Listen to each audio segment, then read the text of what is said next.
आवाज आ रही सभी को?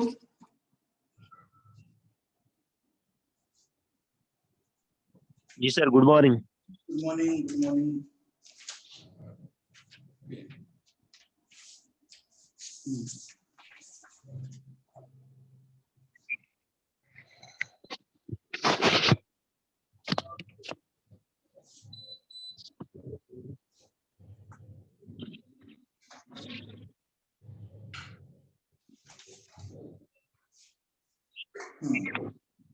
माइक बंद कर लीजिए। किसका माइक खुला हुआ है ये?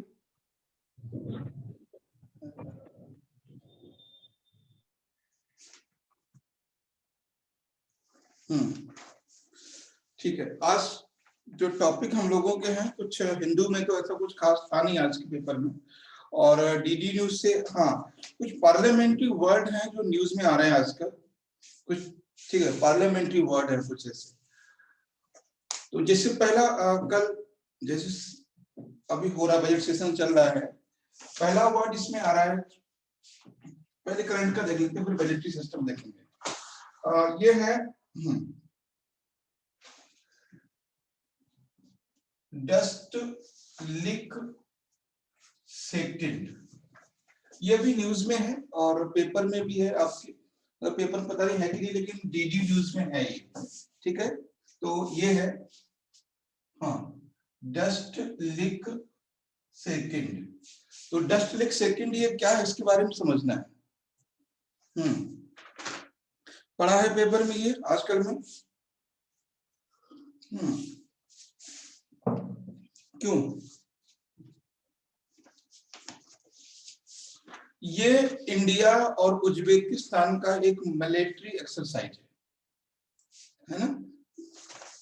Dust leak second is India and Uzbekistan military exercise that is held in Ranikhet, means Uttarakhand. Okay, तो ये इंडिया और उज्बेकिस्तान के बीच ये मिलिट्री एक्सरसाइज है। ये मिलिट्री एक्सरसाइज है। मिलिट्री एक्सरसाइज कहां पर हो रहा है? ये रानीखेत में। रानीखेत आप लोग जानते हैं, रानीखेत मतलब उत्तराखंड। उत्तराखंड में ये हेल्प हो रहा है। तो इससे क्वेश्चन हो सकता है वनडे लेवल का कुछ बन जाए। तो that is A exercise between India and Uzbekistan. Uzbekistan से बहुत सारे क्वेश्चन बन सकते हैं आपके लिए, है ना, उज्बेकिस्तान से। ठीक, अब देखिए क्या है, उज्बेकिस्तान न्यूज में है तो इसका मतलब है इससे क्या क्या बन सकता है क्वेश्चन। एक तो ये बन सकता है India and Uzbekistan international relationship. Okay, Uzbekistan international relationship, यानी इंडिया और उज्बेकिस्तान के इंटरनेशनल रिलेशनशिप से कुछ भी क्वेश्चन बन सकता है ना। दूसरा क्वेश्चन ये बन सकता है कि उज्बेकिस्तान का ज्योग्राफिकल लोकेशन, है ना। Uzbekistan geography location. Geography location means geography location means कहां पर है वो। तो जब भी हम किसी कंट्री की ज्योग्राफी लोकेशन की बात करते हैं, है ना, तो आपको यहाँ पे क्या क्या समझना होता है। तो पहला तो ज्योग्राफी लोकेशन में आता है कि द लोकेशन इन ग्लोब, ठीक है, लोकेशन इन ग्लोब, कि ग्लोब में वो लोकेशन कहां पर है। जब हम ग्लोब की बात करते हैं तो थोड़ा ये देख लेते हैं कि वो जो लोकेशन है वो इंडिया के किस तरफ, मतलब इक्वेटर के किस तरफ और प्राइम मेरिडियन किस तरफ, है ना। जब भी हम ग्लोबल लोकेशन की बात करते हैं तो वो इक्वेटर के किस तरफ और 0 डिग्री मेरिडियन लाइन के किस तरफ है, इसको हम देख लेते हैं, ठीक है। तो एक तो ये हो गया ग्लोब के। दूसरा, इसमें यानी बॉर्डर कंट्री, जो कंट्री है ना, जो उसके फ्रंटियर कंट्री है, frontier frontier country. Frontier country means वो कंट्री जिनसे इसकी बाउंड्री टच होती है, उसके बारे में समझ लेते हैं। और उसके बाद और कुछ कुछ लोकेशन, जैसे कुछ कुछ पॉइंट, जैसे कैपिटल देख लेते हैं। तो ये थोड़ा, जब भी कोई कंट्री न्यूज में आता है उसको ये कंट्री देखना है। पहला चीज कि इक्वेटर से वो किधर को है और प्राइम मेरिडियन लाइन से वो किधर है। दूसरा पॉइंट कि फ्रंट लाइन फ्रंटियर कंट्री कौन कौन से, यानी कि क्वेश्चन पूछ सकता है which country is not connect boundary with Uzbekistan. कौन सा कंट्री है तो उज्बेकिस्तान से जिसकी सीमा नहीं लगती है या लगती है। तो ये आपका खुद का होमवर्क हो सकता है ना, खुद का होमवर्क हो सकता है।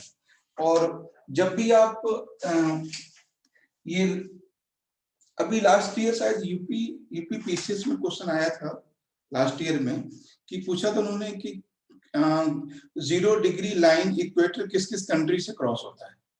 0 डिग्री लाइन किस किस कंट्री से क्रॉस होता है। तो इस तरह से, तो जब भी आप किसी कंट्री के बारे में ग्लोब में देखेंगे तो आप ये भी देख लीजिए जो 0 डिग्री लाइन है, तो 0 डिग्री लैटिट्यूड है वो किस तरह से क्रॉस होता है, कहां से। उसके बाद है 0 डिग्री लॉन्गिट्यूड, है ना, 0 डिग्री लॉन्गिट्यूड। इसके रेफरेंस में देख लीजिए आप एग्जाम के पॉइंट ऑफ व्यू से। और इसको हम बोलते हैं इक्वेटर यानी भूमध्य रेखा, और इसको हम बोलते हैं प्रधान मध्याह्न रेखा, ठीक है, प्रधान मध्याह्न रेखा। इसके रेफरेंस में देख लीजिए।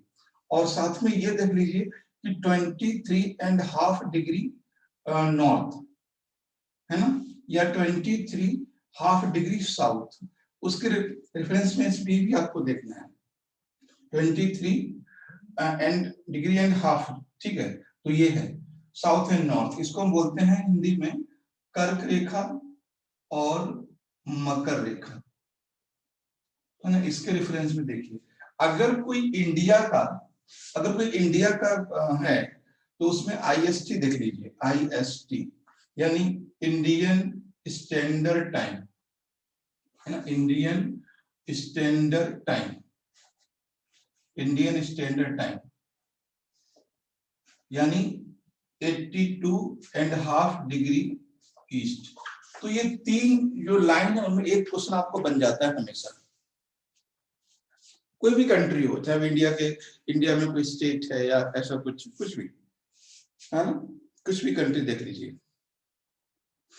जैसे अभी जैसे 5 स्टेट में इलेक्शन हो रहा है, तो 5 स्टेट में इलेक्शन हो रहा है, तो उनके लोकेशन एक बार देख लीजिए। तो इनसे कुछ भी क्वेश्चन बन सकता है, ज्योग्राफिकल, पॉलिटिकल, इकोनॉमिकल, कल्चरल, कुछ भी क्वेश्चन बन सकता है।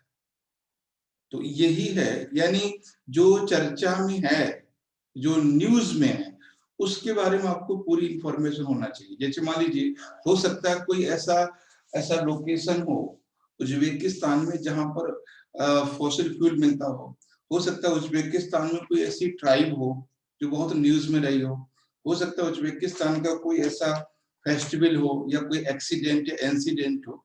तो इस तरह की चीजें, तो फोकस आपका है कि जो कंट्री है न्यूज में, उसके बारे में आपको पूरी इंफॉर्मेशन होनी चाहिए। क्वेश्चन आपका एक्चुअली यही होता है ना। करंट यूपीएससी में ये नहीं है, करंट यूपीएससी में ये नहीं इथियोपिया का नया पीएम कौन बना, यूपीएससी करंट ये है ही नहीं। करंट से बेसिक की ओर आना, ये यूपीएससी का करंट है ना। करंट का मतलब जैसे हम लोग वनडे में देखते हैं, जैसे बैंक पीओ में, एसएससी में, सब बाकी एग्जाम्स होते हैं, उनमें हम देखते हैं किसको ऑस्कर अवार्ड मिला है ना, कौन नोबेल प्राइज जीता इस बार। ऐसे क्वेश्चन यूपीएससी कभी नहीं पूछता, नेवर। और यूपीएससी के क्वेश्चन को समझना एकदम इतना आसान नहीं है, बहुत मुश्किल काम है। अगर आप बहुत सीरियसली हर क्वेश्चन को समझोगे तब समझ में आएगा, तब आपकी बातें समझ में आ जाएंगी कि क्वेश्चन ये पूछा क्यों है। 100 क्वेश्चन उसमें आते हैं। कभी आपने देखा होगा ना, जिन लोगों का एक बार प्री हो जाता है तो बार बार उनका होता रहता है, वो समझ जाते हैं कि क्वेश्चन कहाँ से बनेगा, वो समझ जाते हैं, है ना, एकदम उन्हें समझ में आता है। जैसे मान लीजिए कहीं एक आपने सपोज कीजिए, एक आपने क्वेश्चन, एक टॉपिक मैं आपको बताता हूँ। जैसे मान लीजिए हमने टॉपिक देखा रामसर, ठीक है, रामसर हमने देखा, तो रामसर के बारे में बहुत सारे एक क्वेश्चन जैसे पूछ सकता है कि Ramsar is relate to wetland, है ना, Ramsar is relate to wetland, ठीक, India and Ramsar, India and Ramsar, ठीक है। और उसके बाद रामसर इन यूएसए, है ना, ठीक, रामसर डिक्लेरेशन, ठीक है, Ramsar declaration and Ramsar and biodiversity. मैं आपको क्यों देखा, कल मैं टॉपिक को जब मैं आपके साथ डिस्कस करने की टॉपिक निकाल रहा था तो मैंने देखा ये क्वेश्चन कैसे बन रहा है। तो आप देखोगे ये है topic, Ramsar wetland India and Ramsar, Ramsar USA, Ramsar declaration and Ramsar and biodiversity. अब ये चीजें रामसर के बारे में है, ठीक। रामसर यूपीएससी से रिलेटेड, अब मेरी बात समझ जाओगे, ये रामसर डिक्लेरेशन डेट, इसका कोई रेलिवेंट नहीं यूपीएससी के लिए, है ना, इसके लिए कोई, इसका कोई रेलिवेंट नहीं है यूपीएससी में, कुछ भी, ठीक है, इसका कुछ भी रेलिवेंट नहीं है यूपीएससी, इसको आपको करना ही नहीं है, ये आपको करना ही नहीं है, ठीक है। रामसर एंड यूएसए, ये भी, इसका भी कोई रेलिवेंट नहीं है।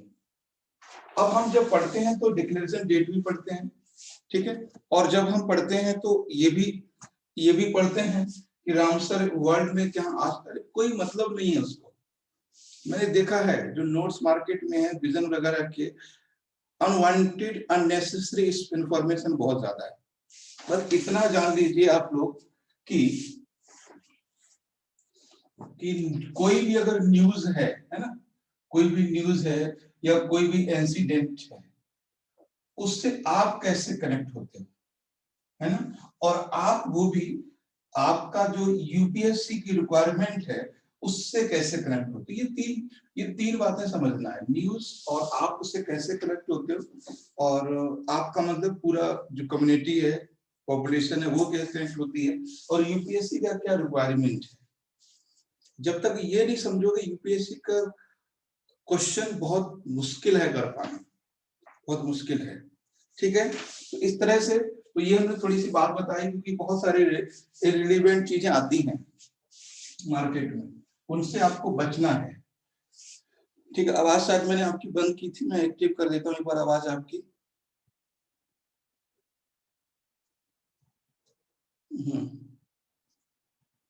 नेक्स्ट देखिए, यहाँ पे नेक्स्ट टॉपिक है उज्बेकिस्तान, तो ठीक है, समझ जाएंगे, कर लेंगे। बाकी पार्लियामेंट्री वर्ड न्यूज में आ रहा है, वो है जीरो आवर। जीरो आवर, ये क्या होता है जीरो आवर, जानते हैं? हिंदी में कहते हैं जिसको शून्यकाल, शून्यकाल। बताएं जीरो आवर क्या है?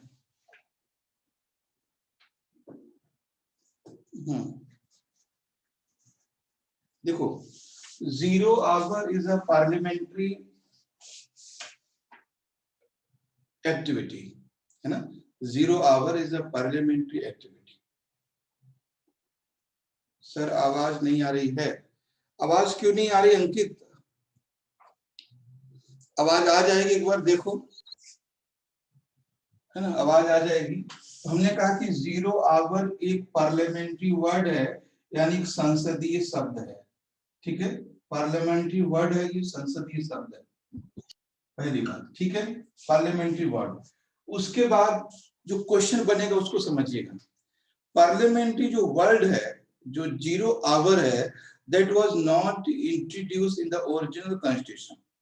ध्यान समझिए इस चीज को, that is not introduced in original constitution, that introduced after 1950, यानी जिस समय संविधान लागू हुआ उस समय नहीं था, इसको बाद के इंट्रोड्यूस किया गया।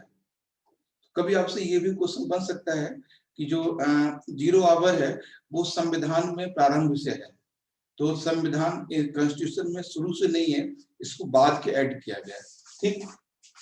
तो ये है क्या 0 आवर? दो बातें समझना है, एक ऐसा डिस्कशन है पार्लियामेंट में, ये राज्यसभा में भी होता है और ये लोकसभा में भी होता है, ठीक है, पहली बात, ये राज्यसभा में भी है, लोकसभा में भी है, ठीक, दोनों में है। कब होता है ये डिस्कशन?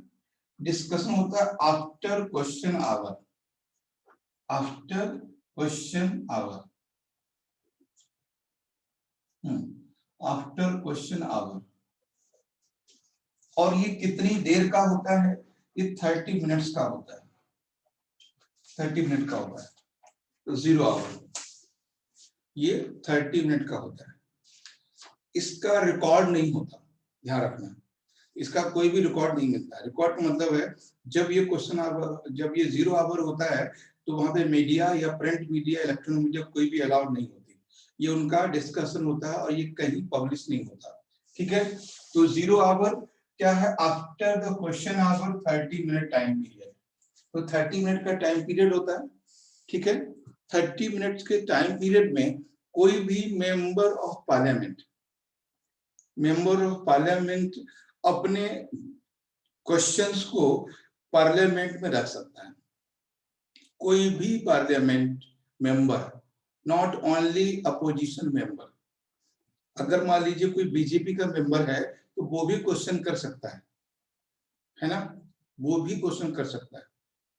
अब इसमें दो बातें हैं, एमपी होगा, ठीक है, राज्यसभा का हो चाहे वो लोकसभा का हो, वो क्वेश्चन कर सकता है, क्वेश्चन, है ना, कोई भी अपना इश्यू या कोई भी मुद्दा है वो उठा सकता है, और वो मुद्दा पूरे इंडिया से या वर्ल्ड से रिलेट हो सकता है, ठीक है। मेरी बात समझ में आ गई? क्वेश्चन यहीं से घुमाएगा, ए मेंबर ऑफ पार्लियामेंट या only member of Lok Sabha can raise a issue in 0 hour, या only member of opposition party, है ना, या member of ruling party can not raise a issue in 0 hour. तो इस तरह से समझ लेना, मैं क्या फोकस कर रहा हूँ आपको बार बार।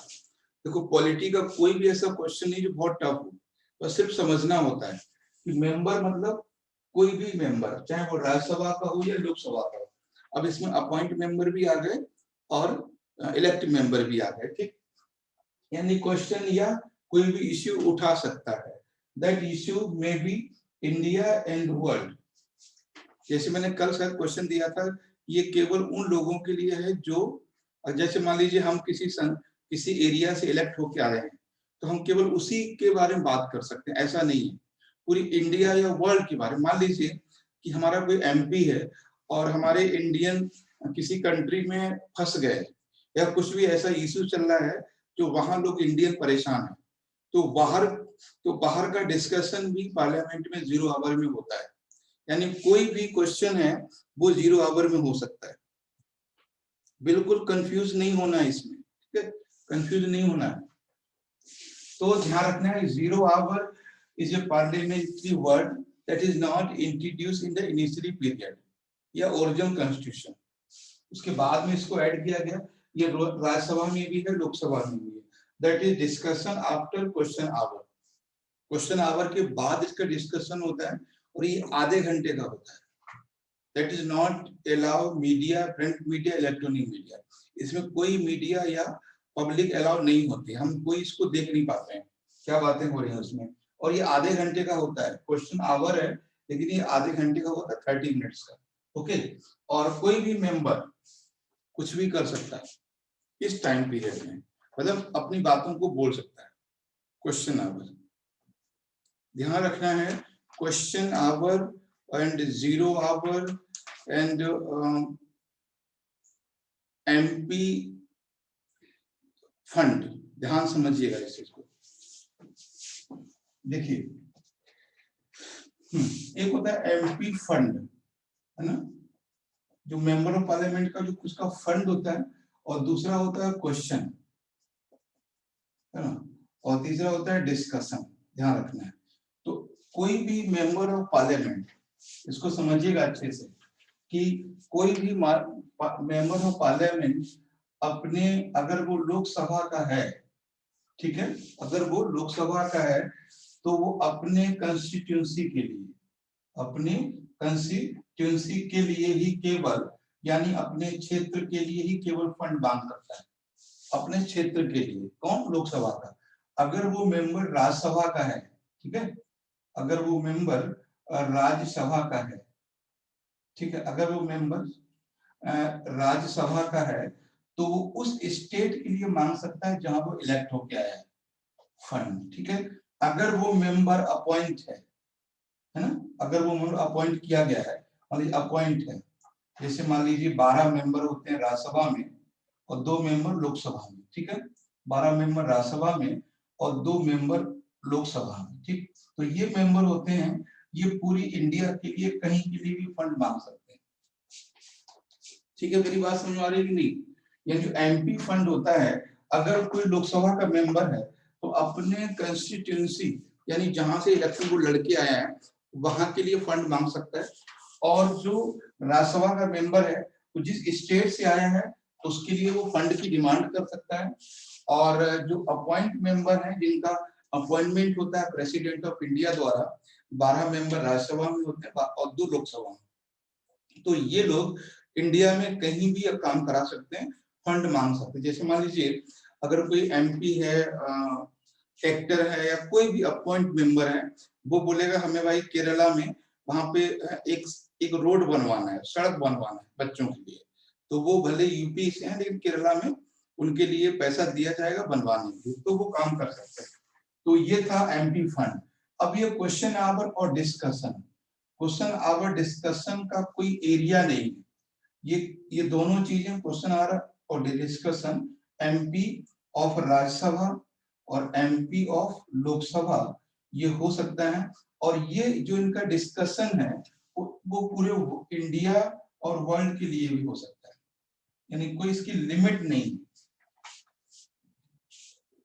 बताएं यहाँ तो कोई दिक्कत हो किसी को? तो समझ में आ गया? ये क्वेश्चन यहाँ से बन सकता है। Yes sir. Yes sir. तो ज्यादातर क्वेश्चन आपका यहाँ से बनेगा, अपॉइंटमेंट वाले से। और जो लोकसभा में अपॉइंटमेंट मेंबर होते हैं वो होते हैं सर, क्या? लोकसभा में जो 2 मेंबर अपॉइंट होते हैं सर, इंडो यूरोपियन, वो होते हैं सच में? क्यों नहीं होते हैं? अगर अगर उन्हें मिलते हैं तो वो है, वो क्या कहते हैं, maximum president can appoint 2 member Anglo Indian member होते हैं। क्यों नहीं होते हैं? एंग्लो इंडियन को अपॉइंट किया जाता है ना। अभी आप देखेंगे तो होंगे, नहीं होंगे तो मतलब कर सकते हैं, अगर अगर वो हैं और अपना प्रेजेंट करते हैं वो, तो उनको अपॉइंट किया जा सकता है मैक्सिमम। हाँ ये भी है, कभी आपसे क्वेश्चन बनेगा that is compensation for the appointment member of parliament in Rajya Sabha and Lok Sabha, 12 member होना ही चाहिए या 2 मेंबर होना ही चाहिए, तो ऐसा कोई कंपनसेशन नहीं है। बट ये मैक्सिमम 12 इन राज्यसभा और मैक्सिमम 2 इन लोकसभा, तो ऐसा कोई कंपनसेशन नहीं है। क्लियर है? ये चीज ध्यान रखना है। और एक चीज मैं आपको बताऊं कि who decide who will be member appoint in Rajya Sabha या लोकसभा, कौन डिसाइड करता है ये? जैसे council of minister. Council of ministers. और जैसे भी हमारे जावेद अख्तर साहब थे, और ये सचिन तेंदुलकर जी गए थे, रेखा जी थी, हेमा मालिनी, बहुत सारे लोग थे जो गए हैं। देखो, council of minister and cabinet दोनों में फर्क है। उनको डिसाइड करते हैं cabinet. Council of minister is a part of cabinet, है ना। तो काउंसिल मिनिस्टर और कोर हो जाता है, तो कैबिनेट के द्वारा ये डिसाइड होता है। कैबिनेट के द्वारा, कैबिनेट का मतलब है ऐसे मेंबर जो गवर्नमेंट में मिनिस्टर हैं, उन कैबिनेट कहते हैं। और मिनिस्टर ऑफ काउंसिल में भी कम लोग हो जाते हैं। Who is the head of minister of council? तो बताएं, क्या बोलते हैं उसको? मंत्री? Prime minister sir, prime minister. Yes, prime minister. Question में भी who is the head of government? तो government, the head of government is president of India. The head of state is president of India. Head of the minister of council is prime minister. तो दो चीजें याद रखना है। Okay. अच्छा, एक चीज मैं देख रहा हूं आजकल, मैंने अभी ये बड़ा कंफ्यूजिंग वाला पॉइंट है, क्वेश्चन आवर वाला। मैं आज देख रहा था, आज तक वाले ने भी इसको लिखा है, तो कई जगह मैंने गलत देखा, मुझे लगा बताना चाहिए आपको, है ना। क्वेश्चन आवर के बारे में कुछ इंफॉर्मेशन, कुछ पता है ये क्या होता है क्वेश्चन आवर? जब भी मैंने, जैसे आज मैं देख रहा था, तो आज तक पे भी मैं पढ़ रहा थोड़ा सा, तो मैंने देखा वहां लिखा हुआ है कि question hour in the first hour of parliament. Question hour जो है पार्लियामेंट में पहला घंटा होता है, ठीक ऐसा बोला गया है। बताएं।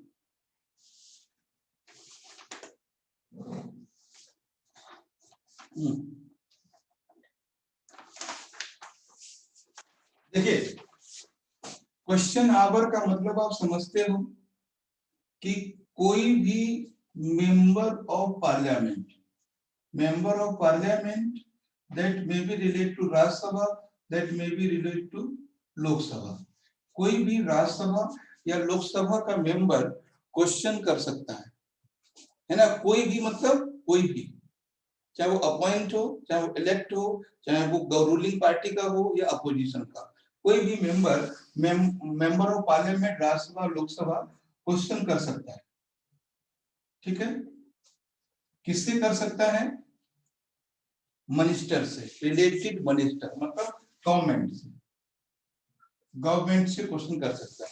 ये जरूरी नहीं है कोई बीजेपी का मेंबर है तो वो बीजेपी से क्वेश्चन नहीं कर सकता है, बिल्कुल कर सकता है ना। तो दिखा होगा आपने, बोलते माननीय मंत्री जी बताने की कृपा करेंगे, ऐसा कुछ होता है शुरुआत। ठीक है, तो गवर्नमेंट का मतलब जो भी रिलेटेड, अगर मान लीजिए एजुकेशन से रिलेटेड क्वेश्चन किसी का है तो उसका एचआरडी मिनिस्टर ठीक करेंगे रिप्लाई। अगर कोई हेल्थ इश्यू है तो हेल्थ मिनिस्टर करेंगे, और अगर कोई सिक्योरिटी से डिफेंस करेंगे, ठीक है, और होम मिनिस्ट्री, जो भी मिनिस्टर होता है रिलेटेड। उसके बाद क्वेश्चन ये आता है that time period 11 to 12 in Lok Sabha and 12 to 1 PM in Rajya Sabha. ठीक है, 11 से 12 जो है वो लोकसभा में होता है, और 12 से 1 ही राज्यसभा में होता है। सेम नहीं होता, ध्यान रखना, सेम नहीं होता है। पार्लियामेंट हमारा शुरू होता है 11 बजे से। 11 बजे से चेयरमैन या प्रेसिडेंट आ जाते हैं, 11 बजे से कार्रवाई शुरू हो जाती है। अगर क्वेश्चन ये बाकी बुक्स में या मैंने देखा है ये लिखा हुआ है पहला आवर। मान लीजिए कि अगर हमारे डिफेंस मिनिस्टर है या मान लीजिए फाइनेंस मिनिस्टर है, तो फाइनेंस मिनिस्टर को अगर रिप्लाई करना हो राज्यसभा में भी और लोकसभा में भी, क्वेश्चन तो अलग अलग होंगे किसी दोनों के, क्योंकि जो मिनिस्टर हैं वो राज्यसभा में बैठते हैं, लोकसभा में बैठते हैं। तो अगर सेम टाइम होगा तो एक जगह रिप्लाई कर पाएंगे, है ना, या तो लोकसभा में या राज्यसभा में। फिर कैसे होगा? तो वो 12 से 1 यानी 11 से 12 लोकसभा में बैठते हैं और 12 से 1 वो राज्यसभा में बैठते हैं, तो वहां वो रिप्लाई कर पाए लोगों का। ठीक है, तो इसलिए तो ये ध्यान रखना है, यहीं से क्वेश्चन आपका बनेगा। बताएं, कोई डाउट है यहाँ तक? सर 0 आवर कितने बजे होता है? 0 आवर जस्ट इसके बाद होता है। तो राज्यसभा में 1 बजे से शुरू होगा और यहाँ पर 12 बजे शुरू होगा। 0 आवर जस्ट इसके बाद। मैंने बोला कि उसके जस्ट तुरंत बाद शुरू हो जाता है।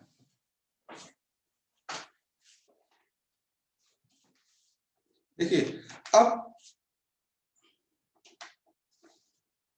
हमारे एक कल परसों शायद हो सकता है 24 मार्च को वर्ल्ड ट्यूबरक्लोसिस डे है और इंडिया उसको सेलिब्रेट कर रहा है। 24 मार्च 2021 India celebrate world tuberculosis day. Okay, तो पूरा पहले तो ये समझना है कि जो टीबी है, ट्यूबरक्लोसिस है, कहते हैं कि ट्यूबरक्लोसिस डे, समझ लीजिए उसको। ट्यूबरक्लोसिस डे, ट्यूबरक्लोसिस डे ये कब सेलिब्रेट किया जाता है? 24 मार्च, 24 मार्च, ठीक है, 24 मार्च को।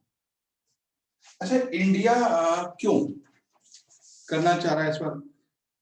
सिंपल से मेरा आपसे क्वेश्चन है कि what is the purpose of celebration of the day? खुशी की बात तो है नहीं, फिर क्या है?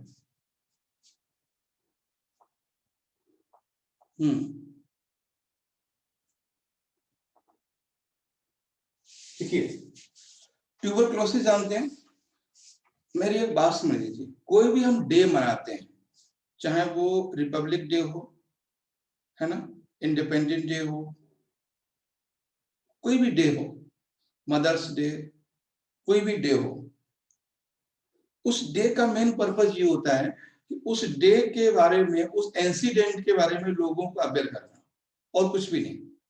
Aware to the people about tuberculosis, aware to people about tuberculosis. ठीक है, कोई भी हम डे मनाते, उसका पर्पस सिर्फ यही होता है, उस डे के बारे में लोगों को अवेयर करना, aware to the people about the tuberculosis. ठीक है, तो ये है, इसलिए हम इसको मना रहे हैं। और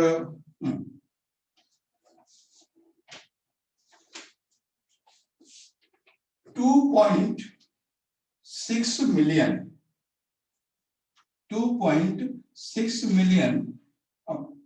टीबी पेशेंट है हमारे यहाँ, ठीक है, मिलियन टीबी पेशेंट,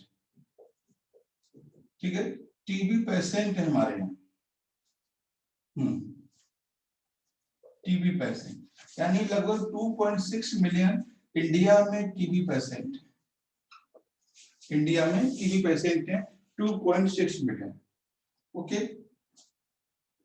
और एसडीजी को का प्लान है till 2030 elimination of tuberculosis from world. ठीक है, पूरे संसार से, पूरी दुनिया से ट्यूबरक्लोसिस को 2030 तक एलिमिनेट करना है। That is the target of SDG. SD मतलब, एसडीजी का मतलब है दैट वाज द गोल, है ना, सस्टेनेबल डेवलपमेंट, है ना। The time period of this goal 2030 sir, 2015 to 2030. Okay, the time period of this goal 2015 to 2030. इसमें बोला गया है कि the world will be TB free till 2030, but India is going to be free 2025. India ने पूरे world से SDG से पहले अचीवमेंट किया है, यानी 2025 तक इंडिया टीबी फ्री होने जा रहा है। भारत में एक भी ट्यूबरक्लोसिस पेशेंट नहीं होगा। ओके, ये है। तो इंडिया का क्या है, इंडिया कब तक कर रहा है, टिल 2025। ये क्वेश्चन यूपीपीसीएस में आया था, ठीक है। भारत कब तक ट्यूबरक्लोसिस से फ्री हो जाएगा, तो 2025 तक हो जाएगा। और एसडीजी का प्लान क्या है, 2030 तक। तो हम लोग पहले ही उस टारगेट को अचीव कर लेंगे जो एसडीजी करने वाला। ठीक है। तो ट्यूबरक्लोसिस डे वी सेलिब्रेट 24 मार्च, ये वर्ल्ड ट्यूबरक्लोसिस डे है, ठीक है। थोड़ा यहाँ पे लिख लीजिए, कभी आप कंफ्यूज करें। World tuberculosis day 24 March.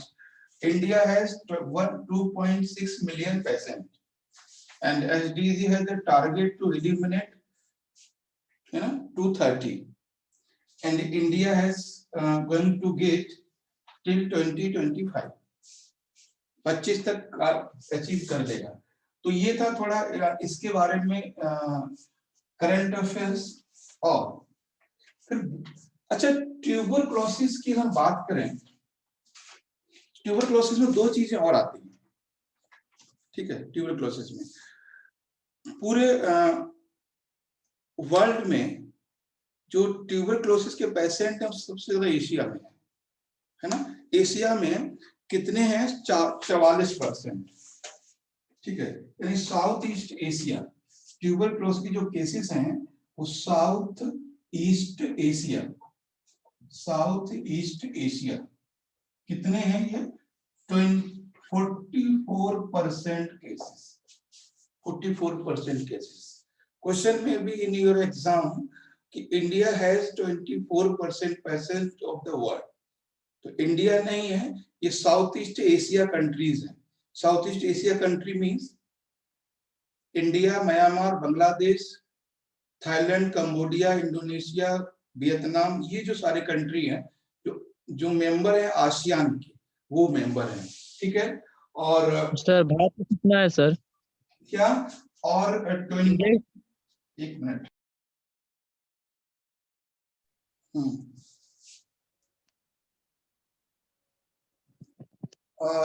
ये क्लास संदीप 15 मिनट क्लास और रहेगी, ये 8 बजे से 9 बजे तक है, ठीक है। वैसे क्लास का टाइमिंग 6:45 है, आज सैटरडे था और बाकी क्लासेस नहीं है, तो इसलिए 8 बजे ले लिया हमने, ठीक है। तो इसलिए 15 मिनट का टाइम और है क्लास का 8, और ये 9 बजे खत्म हो जाएगी क्लास। तो ये था ट्यूबरक्लोसिस को मैंने क्या बोला कि 44% पेशेंट कहां पर है, एशिया में, साउथ ईस्ट एशिया, और 24% पेशेंट कहां पर है, अफ्रीका में, ठीक है। अब यहाँ पर कोई डाउट हो किसी का पूछ लीजिए। उसके बाद क्वेश्चन बनेगा कि ट्यूबरक्लोसिस डिजीज किससे होती है, बताएं। अच्छा, दैट इज वायरल डिजीज या bacterial disease, tuberculosis? Bacteria. That is a bacterial disease. Okay, the name of bacteria? Mycobacterium tuberculosis. Yes. Sir GS की क्लास होगी, हाँ जीएस की क्लास होगी संदीप 9:30 से, ठीक है। आधे घंटे का गैप देंगे हम, 9:30 से जीएस का क्लास होगा 10:30 तक। बढ़िया है यार सर। ठीक है, तो ये है हाँ तो माइक्रोबैक्टीरियम ट्यूबरक्लोसिस बैक्टीरिया, तो माइकोबैक्टीरियम ट्यूबरक्लोसिस बैक्टीरिया। मेरा सिंपल सा क्वेश्चन है कि which body part affect to tuberculosis, which body part, कौन सा बॉडी, लंग्स, ठीक है। तो बस ये देख लेना कि इससे जो अफेक्ट होता है वो लंग्स होता है, ये मेन इंपॉर्टेंट चीज ये लंग्स होता है, यानी पेपर से, ठीक है।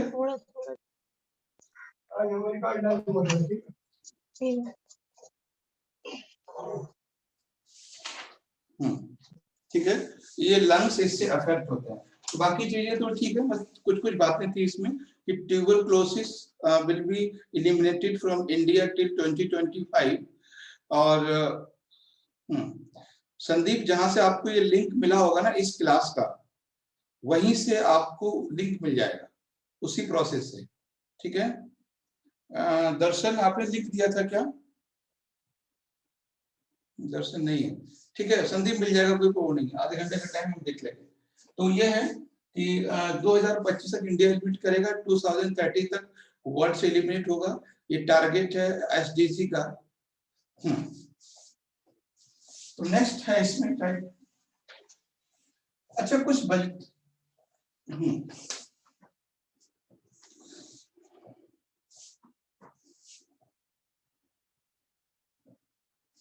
एक टर्म अभी न्यूज में है, ब्लू सीट। ये क्या होता है ब्लू सीट, बता सकते हैं? ब्लू सीट,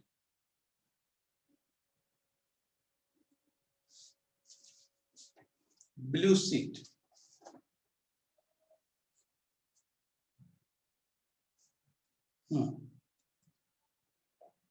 देखिए, blue seat is a confidence यानी confidential documents 100 page summary of budget. समझ ध्यान से कि blue seat is a confidential documents in 100 pages of budget. ये डॉक्यूमेंट्स के 100 पेज वो बजट के होते हैं जो केवल और केवल फाइनेंस मिनिस्टर एंड डिपार्टमेंट के पास होते हैं। तो सीधा सीधा पूछेगा ये है क्या, तो ब्लू सीट यानी कॉन्फिडेंशियल, क्या कह सकते हैं, secret seat of budget document, ठीक है। सीक्रेट, हाँ, secret seat of, yes, secret seat of budget, seats of budget. ये बजट्स होते हैं, ये बजट की सीक्रेट सीट्स होती हैं, सीक्रेट सीट्स होती हैं बजट की, बजट डॉक्यूमेंट की, दैट इज 100 पेजेस, ओके। ये 100 पेजेस में होते हैं, that have only finance minister and finance department. ये केवल फाइनेंस मिनिस्टर और फाइनेंस डिपार्टमेंट के पास होता है। तो कभी पूछेगा what is the blue seat, तो blue seat is the budgetary term, ये बजट से संबंधित शब्द है, और ये वो डॉक्यूमेंट्स है जो ओरिजिनल बजट का होता है और 100 पेजेस का होता है और काफी सीक्रेट डॉक्यूमेंट्स है। ये बजट पेश होने से पहले लोगों के पास रहता है, ठीक है। तो ये है ब्लू सीट्स। और नेक्स्ट है इसमें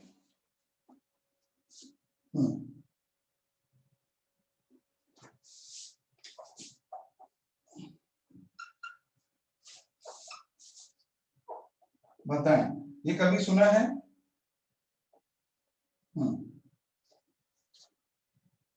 हलवा सेरेमनी, ये क्या होता है? यस, हलवा सेरेमनी, ये वाकायदा रिटन में है ये टर्म, ऐसा नहीं हम ऐसे बोल रहे हैं। हलवा सेरेमनी,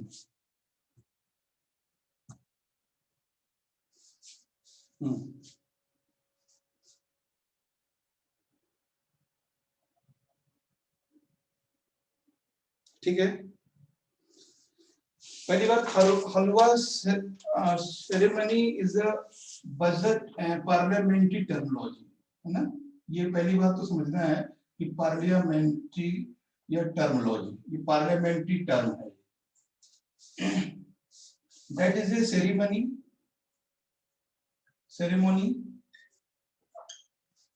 ये एक सेरेमनी होती है, कब, है ना।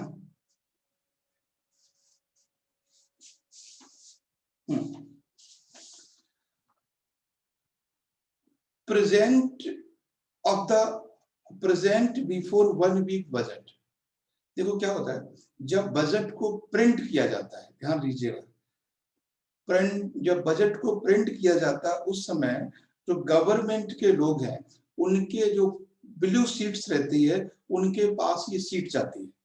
ध्यान रखना है कि halwa ceremony is a parliamentary term that is a ceremony the print of budget start roughly a week before the print of budget start roughly before a week, यानी एक सप्ताह से पहले इसका प्रिंट निकाला जाता है और वो प्रिंट गवर्नमेंट के जो कॉन्फिडेंशियल यानी जो मिनिस्टर काउंसिल है उनके पास रहता है और उसी पर प्राइवेट डिस्कशन, ध्यान रखना, private discussion on budget seat is known as halwa ceremony. ठीक है, यानी बजट की जो कॉपी है एक सप्ताह पहले मिनिस्टर ऑफ काउंसिल के पास आती है, बहुत ही कॉन्फिडेंशियल होती है, उस पर कुछ डिस्कशन होता है, बोले देख लो सब ठीक है।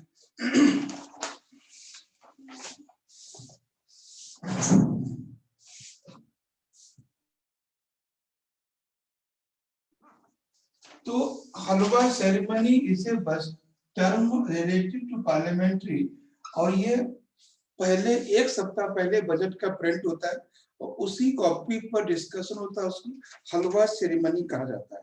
ठीक है, तो आई थिंक समझ में आ गया होगा आपको ब्लू सीट्स क्या है, हलवा सेरेमनी क्या है।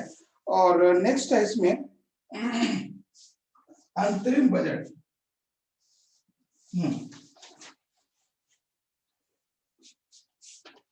एक टर्म और है vote on account.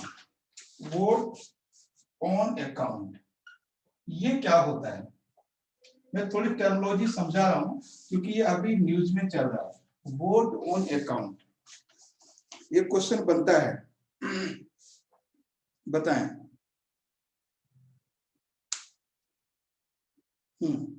Vote on account, हाँ यस, अल्ताफ कुछ कह रहे थे। अल्ताफ मैं आवाज को एक्टिव करता हूं। बताएं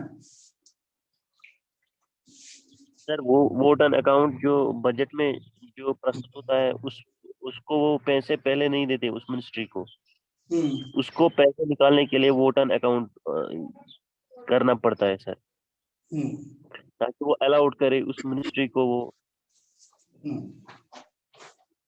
देखिए दो टर्म है यहाँ, एक है एंट्रीम बजट, ठीक है, एंट्रीम बजट एक तो ये होता है, और एंट्रीम बजट एंट्रीम बजट और दूसरा है वोट ऑन अकाउंट। ये काफी कंफ्यूजिंग टर्मिनोलॉजी है, काफी कंफ्यूजिंग। पहले इसको समझ लीजिए, वोट ऑन अकाउंट क्या होता है। आपने बताया वही सही है, इसको थोड़ा सही से सिस्टमेटिक देखिए।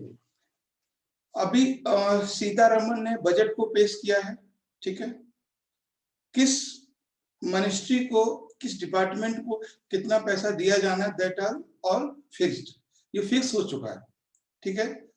अब वोट ऑन अकाउंट एक बिल होता है। Vote on account is a bill introduced in parliament. अगर उस पार्लियामेंट वोट ऑन अकाउंट पर लोगों का एग्रीमेंट होता है, लोग एग्री करते हैं और पॉजिटिवली वोट करते हैं, then money will be issue. अगर वोट अकाउंट फेल हो जाता है, उस पर लोग वोट नहीं करते हैं, तो पैसा नहीं निकाल सकते। सर आर्टिकल 116 यस 116 में तो ये होता है वोट ऑन अकाउंट। बजट पेश करने के बाद, बजट डिस्कशन करने के बाद फाइनेंस मिनिस्टर को एक बिल लाना होता है और जिसपे मेंबर ऑफ पार्लियामेंट सभी वोट करते हैं कि हाँ ठीक है आप निकाल। अगर किसी को ऑब्जेक्शन होता है वो डिस्कशन करता है, ठीक है। अब लोग अपने माइक बंद रखिए ना तो ज्यादा ठीक रहेगा। यस ठीक है, संदीप मिश्रा समझ में आ रहा है कि क्या कह रहे हैं कि बिना वोट के पैसा नहीं निकाला जा सकता। बजट का पेश होना, बजट में पैसा अलाउ होना, ये सफिशिएंट नहीं है पैसे को निकालने के लिए। नेक्स्ट है इसमें एंट्रीम बजट। अंतरिम बजट ये क्या होता है? दोनों टर्म बड़ा कंफ्यूजिंग वाले हैं। मैं आपकी वॉइस को एक्टिव करता हूं, फिर देखिए। हाँ, अब बोल। Yes, what is the interim budget? आवाज साउंड आपका एक्टिव है, अभी बोल सकते हैं। सर इंटरम बजट कुछ समय के लिए बनाया जाता है सर। जो गवर्नमेंट होती है उसका ट्यूनर खत्म होने को होता है, तो फिर वो शॉर्ट टर्म के लिए अपना बजट बनाती है। हाँ 4 या 5 मंथ्स के लिए सर। ठीक है, तो एक्टिंग गवर्नमेंट जैसे मान लीजिए इसको 5 ईयर नहीं मिलने वाले हैं तो वो होता है। तो एक बार इसकी हाँ, the interim budget is presented only if the government not have full time, ठीक है, for the government। तो ये बस इतना ही है। जैसे मान लीजिए कि अगर जनवरी लास्ट, सपोज कीजिए जनवरी 2021 में नया बजट आना था फरवरी में, ठीक है, और उनका मई 2021 में इलेक्शन होना था। ध्यान दीजिए इस चीज को, ठीक है। मान लीजिए ये बजट कब आना है? इस समय बजट आना था, है ना, इस समय बजट आना था और इलेक्शन होना था 2021 मई में। तो जनवरी से लेकर यानी फरवरी, मार्च, अप्रैल, ठीक है, मार्च, अप्रैल और मई, 4 महीने के लिए बजट पेश किया जाता है। यानी अगर कभी भी बजट शॉर्ट टर्म के लिए किया जाता है, यानी the government have no full time. Full time means government have no 1 year, then the government present short term budget that is known as interim budget। मान लीजिए अगर इलेक्शन 2021 में आना है और इलेक्शन अगर होना था 2022 मार्च में, तो उन्हें कोई प्रॉब्लम नहीं है, ठीक है। अगर 2022 में मार्च में इलेक्शन होना है तो पूरा बजट आएगा, और इलेक्शन अगर अप्रैल में या मई में होना है तो एंट्रीम बजट आएगा, ठीक है। तो लिख लीजिए that is the short time period budget. Short time period budget in case government have no time a financial year। Time A financial year, अगर सरकार एक वित्तीय वर्ष नहीं है उसके पास, इससे पहले इलेक्शन होना है, तो बजट पेश किया जाता है, ठीक है। Government present interim budget if any case the government have no time of a financial year. एक साल का उसके पास अगर टाइम नहीं है तो वो प्रेजेंट करते हैं, इसको हम कहते हैं एंट्रीम बजट। तो आई थिंक दोनों टर्मिनोलॉजी क्लियर है, एंट्रीम बजट और वोट ऑन अकाउंट। यस, बताएं कोई और डाउट हो? मैं आवाज, हाँ आवाज आपकी एक्टिव है, कोई प्रॉब्लम नहीं है। ये है interim budget, union budget and halwa ceremony. अच्छा, ये बताएं, एक टर्मिनोलॉजी मैं आपको देता हूं, थोड़ा समझना। हम लोग एक वर्ड यूज करते हैं बार बार, ruling party, ruling party, ruling government. तो अगर हम जैसे मान लीजिए अभी जो सरकार हमारी वो एनडीए है, एनडीए की है ना, एनडीए की सरकार है कि बीजेपी की सरकार है? किसकी सरकार है बता सकते हैं? सर बीजेपी की सरकार है। सोच लीजिए। बीजेपी ने बराबर अपने कोई वो 2/3 लाए हैं, 1/3। एक टर्मिनोलॉजी होता है, मैं आपको बताता हूँ। टर्मिनोलॉजी है इसमें the incumbent government, incumbent incumbent government, ठीक है, इनकम्बेंट गवर्नमेंट एक टर्म है ये, इनकम्बेंट गवर्नमेंट। तो इसको समझिए, incumbent government means the government that currently hold office in country, the government that currently hold office in country, okay, office in country, ठीक है, ऑफिस इन कंट्री। तो ये है, तो क्या देखो मैं आपको एक बार यहां से बड़े लिख के बता देता हूं कि इनकम्बेंट गवर्नमेंट क्या होता है। इनकम्बेंट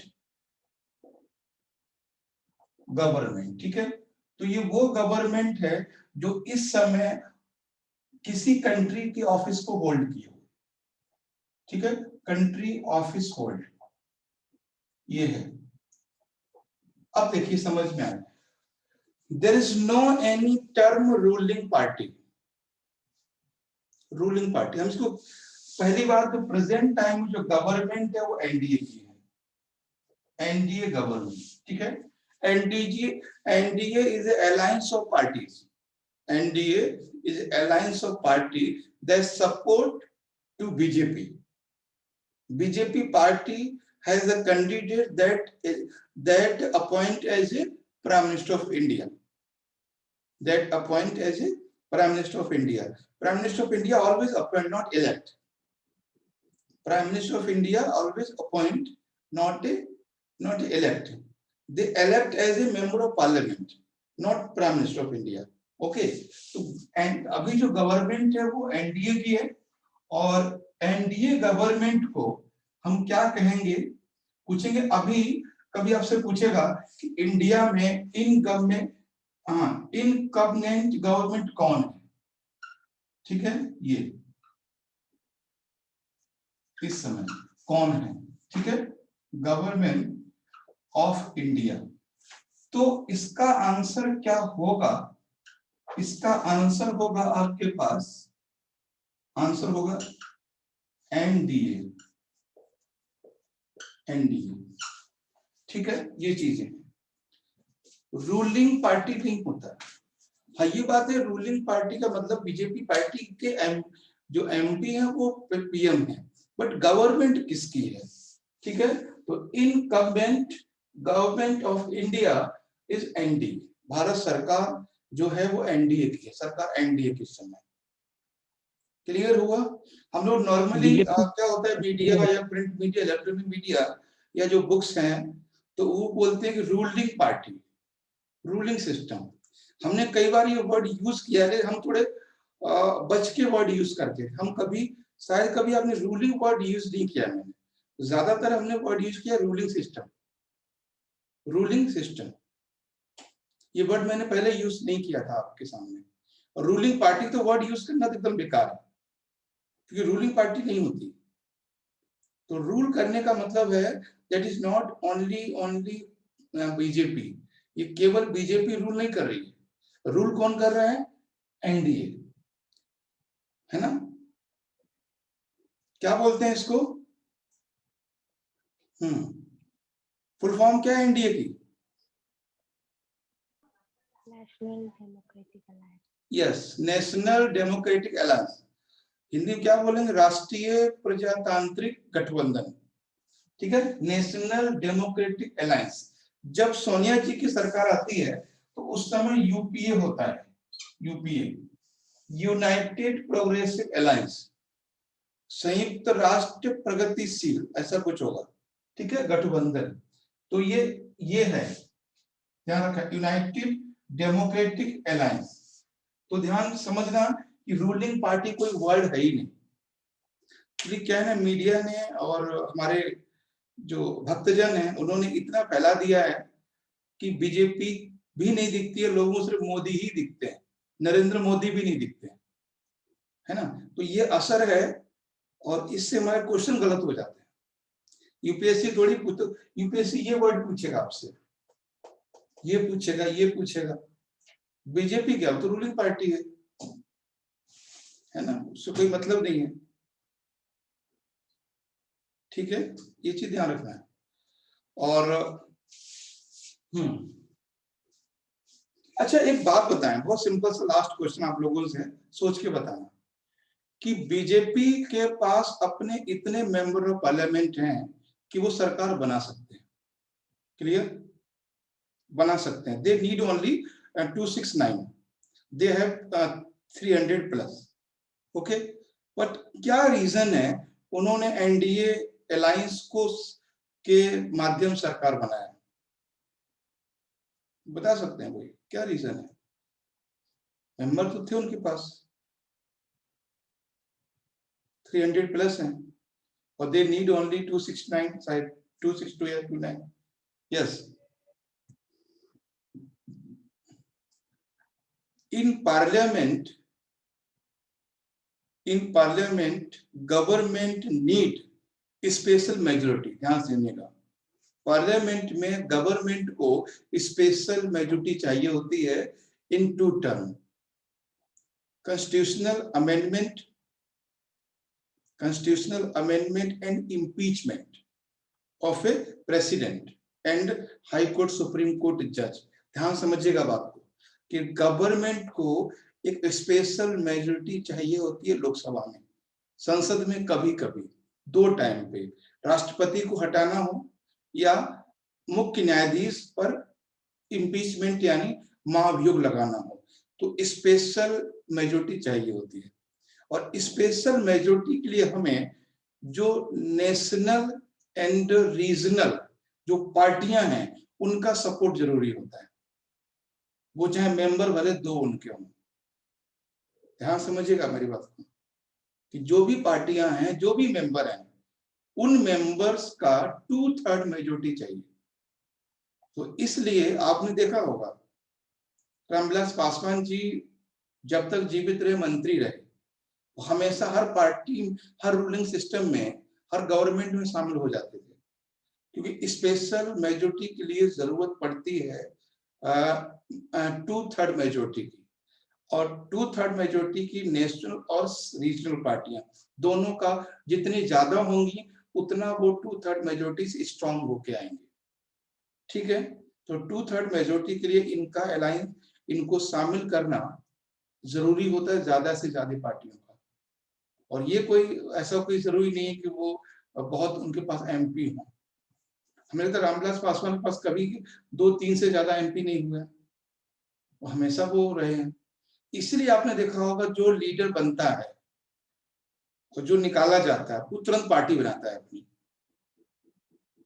ये ध्यान दिया, कोई भी हो, अभी हमारे कमल हसन साहब पार्टी बनाते, ठीक बनाने की बात कर रहे हैं, इसके पहले रजनीकांत बात कर रहे थे, थोड़े दिन बाद मिथुन चक्रवर्ती बात करेंगे जब वेस्ट बंगाल से आएंगे। तो जितने लोग नेता बनते हैं वो जैसे ही थोड़े हाईलाइट होते हैं वो नई पार्टी बनाने की बात सोचते हैं, क्योंकि वो नई पार्टी जो होती है अलायंस में बहुत सपोर्टिंग फैक्टर होता है और वो सीधे मंत्री ही बनाए जाते हैं। फिर जैसे शरद पवार जी हैं, एनसीपी, हमेशा मंत्री रहे, लेकिन मेंबर कितने थे उनके पास, है ना। तो ये चीजें हैं, तो पार्टी बनाने का फायदा ये है कि वो अलायंस में शामिल होते हैं। ठीक है, कभी आपसे क्वेश्चन ये बन सकता है मेंस में और इंटरव्यू में कि क्या रीजन है कि 300 प्लस होने के बाद भी इसको चाहिए। तो 2/3 मेजोरिटी, और 2/3 मेजोरिटी कई चीजों में चाहिए होती है, आपको पता होगा, है ना। जैसे अगर हमें कोई जैसे सीए पे कानून लाना था, ठीक है, कुछ भी हमें कॉन्स्टिट्यूशन में चेंज करना होता है तो 2/3 चाहिए। बाकी लोग डिस्कशन कर लेंगे बाद में, ठीक है। अभी शायद टाइम हो गया ज्यादा, हम लोग ठीक है, बाकी हम लोग कल, देखो कल क्लास तो ऑफ रहेगी, लेकिन आज 9:30 पे जो जीएस का क्लास होता है वो होगा, ठीक है। अभी हम क्लास को यहीं पर रोक रहे हैं।